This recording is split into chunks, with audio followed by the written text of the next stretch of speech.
We're all told that homeownership is the greatest vehicle to wealth creation, but it's only wealth creation if you have the opportunity to extract that value from your home. The problem with appraisal bias is that there is a gap in home values. So you take the exact same property and you put a white family in it versus a black family or a family of color, and the appraised values are going to have a variance. We call that the appraisal gap. And what Appraisal Insights is designed to do is close that gap. I wanted to prevent people from having to make the tough decision of whitewashing, which is the erasure of yourself from the home in order to neutralize a home or give the impression that a white person lives there, in order to ensure unbiased valuations of their home. The way the appraisal process is supposed to work is the appraiser enters the home and just takes a look at the salient features of the property, not paying attention to anything that isn't a trade fixture of that property. So like the furniture, even the wall coverings, anything that has the opportunity to leave the house. But the thing is, an appraisal by definition is an opinion of value. And so whenever you're dealing with opinions, you are dealing with people's biases.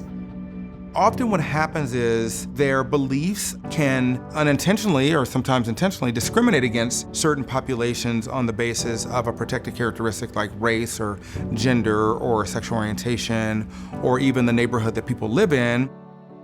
We've been here going on 25 years.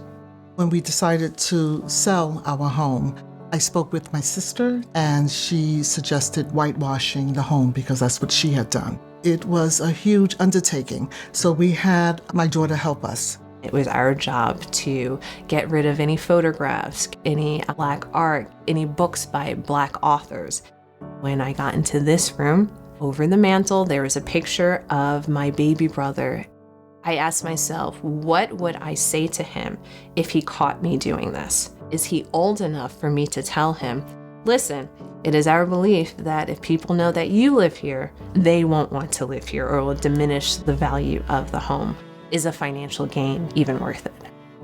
We took pictures that we had up on the bookshelf in the library, and I took a broom, I'll never forget it, and I just knocked them down just so that you couldn't see who it was. And that was painful to do. They're still down to this day. I cannot bring myself to look at them. We realized that Jill being in that field shone a light on how degrading it was, even though at the time we did not perceive it that way.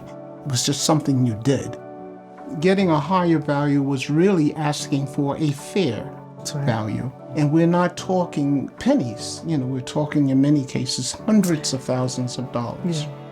I'm an anomaly within the appraiser community. Most appraisers are white, most appraisers are male, most appraisers are at or near retirement age. So on this topic of appraisal bias, there's very few of us who can speak to it from the perspective of being an appraiser, being a lending institution who's had to manage tens of thousands of appraisals month over month, and also from a person who has whitewashed themselves and knows the emotional impact of that decision.